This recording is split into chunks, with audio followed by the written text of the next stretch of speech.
Assalamualaikum warahmatullahi wabarakatuh. Perkenalkan, nama saya Krosela Rahmadewi dengan NPM 257822093 dari kelas TRI 2D. Pada hands-on kali ini saya akan menjelaskan materi pada modul 6 mengenai data link layer. Nah, di sini sudah ada.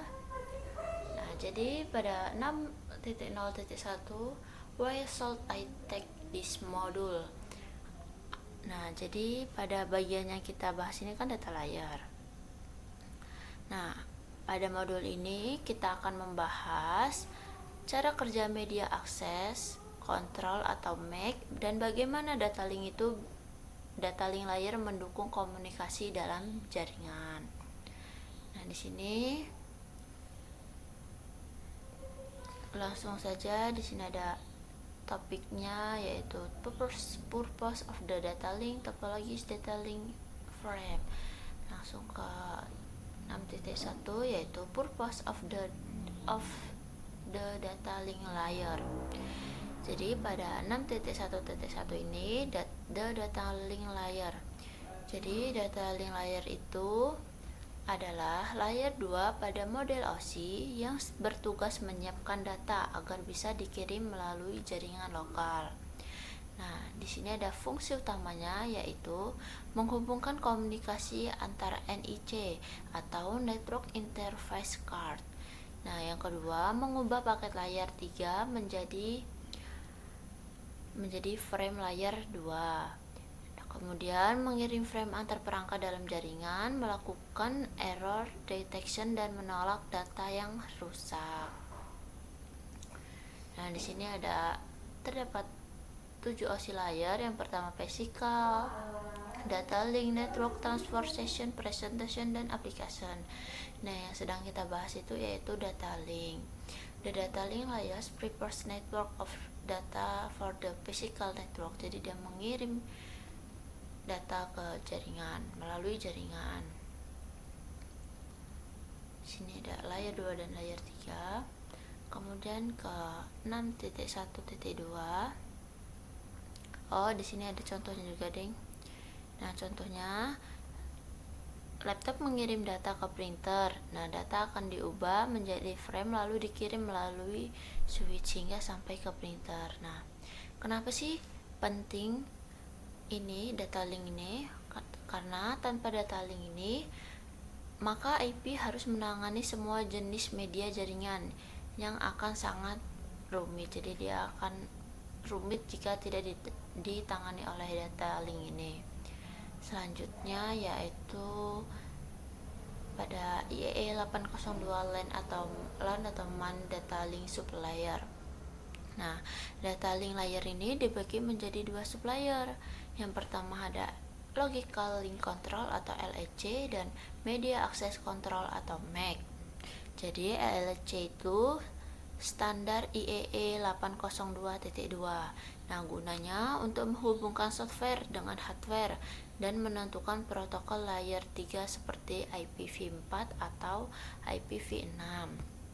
Nah, yang selanjutnya yaitu MAC, Media Access Control atau MAC. Dia berjalan di hardware atau in-EC. Dia bisa mengatur pengiriman data menggunakan MAC address dan mengontrol akses media jaringan dan melakukan error detection. Nah, contohnya ini. Nah, di sini kegunaan MAC tadi.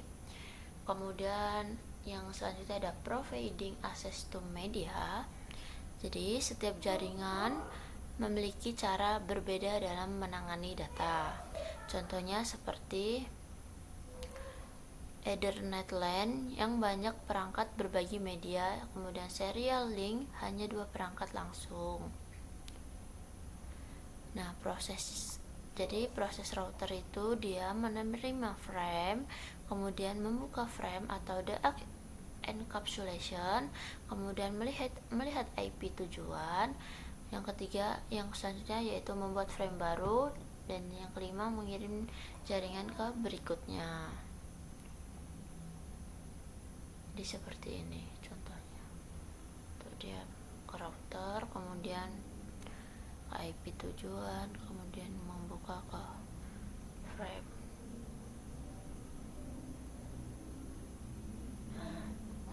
Selanjutnya itu data link layer standar.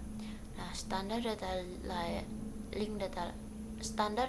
layer dibuat dalam organisasi seperti IEE, Institute of Electrical and Electronic Engineering. Di sini ada itu juga, itu, kemudian ada ISO dan ada ANSI. Nah, ini perusahaan-perusahaannya. Nah, selanjutnya kita ke 6.2 topologis. Nah, di sini ada physical and logical topologis.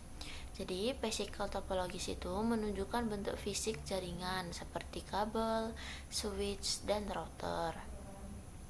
Nah, ini physical topologi itu contohnya seperti ini. Sedangkan kalau logical topologi itu menunjukkan bagaimana data mengalir menggunakan IP address. Nah, di sini kan ada IP address ya gitu kan. Nah, contohnya seperti PC 192.168.1.10. Nah, mengirim data ke server 192.168.1.20 kayak gitulah IP-nya ini. Kemudian selanjutnya ada one topologis. Nah, jenis topologi one. Yang pertama ada point to point. Itu berarti dua perangkat langsung. Contohnya seperti ini. Kemudian ada hub and spoke. Jadi ini pusat ke cabang. Contohnya ini cabangnya, kemudian ini pusatnya, terus ini kemudian cabang-cabangnya. Kemudian itu mesh. Nah, mesh itu semua saling terhubung. Jadi router satu ke router ini semuanya terhubung. Nah, kemudian ada hybrid juga. Nah, hybrid ini gabungan beberapa topologi. Kemudian ada point to point one topologi. Nah, jenis topologi one. Point to point one topologi ini gunanya untuk menghubungkan dua perangkat saja. Nah, ini node 1 dan node 2 contohnya. Dan tidak berbagi media dengan perangkat lain.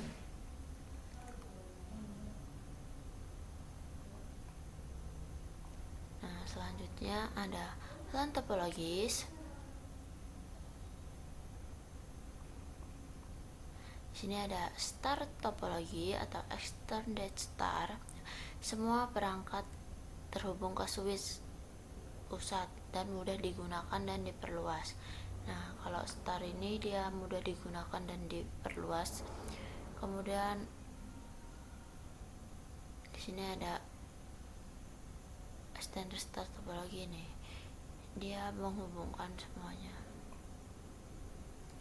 Di sini ada bus topologi. Nah, ini nih dia seperti satu jalur kabel saling menghubung.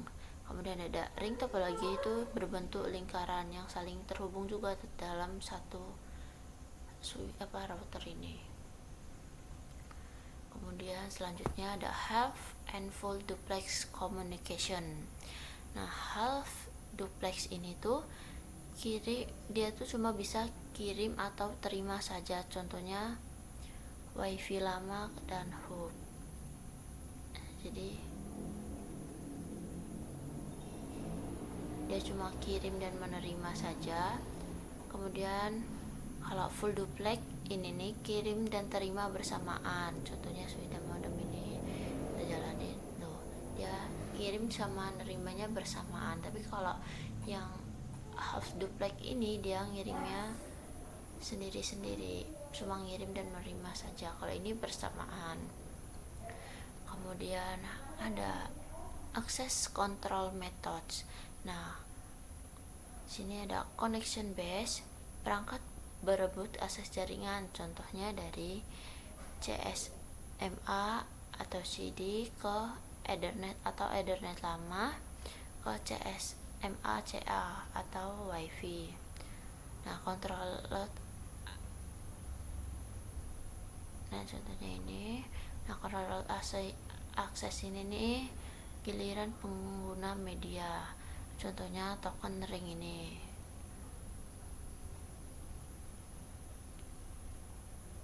Kemudian ada Connection Based Access atau CSMA atau CD, digunakan pada Ethernet lama. Cara kerjanya, dia cek media kosong lalu mengirim data, lalu jika terjadi collision atau diminta data kirim ulang. Nah, contohnya ini.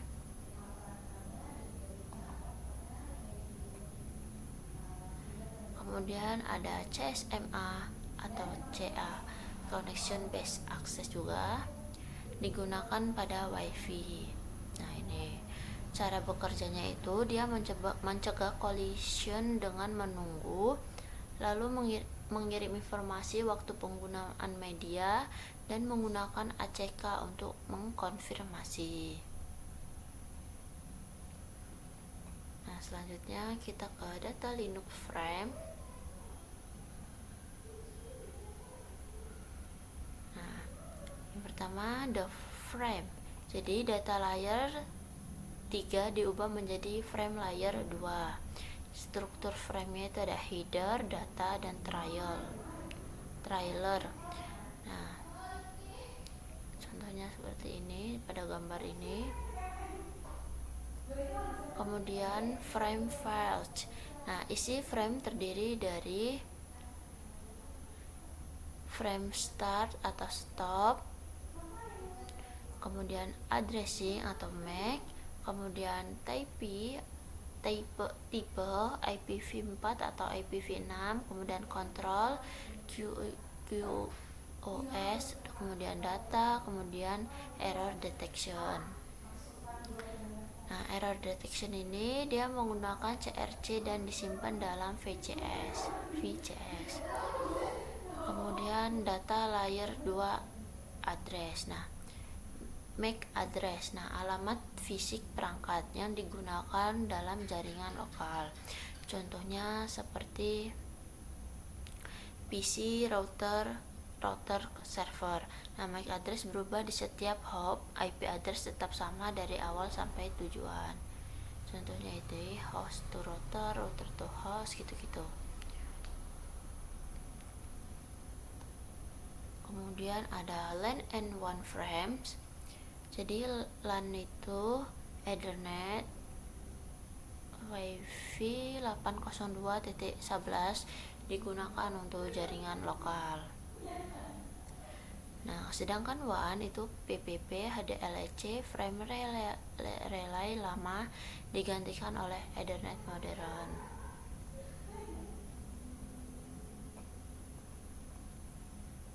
Nah, PPP frame, kemudian HDLC, kemudian ke frame-nya relay atau lama, kemudian dia digantikan oleh Ethernet modern.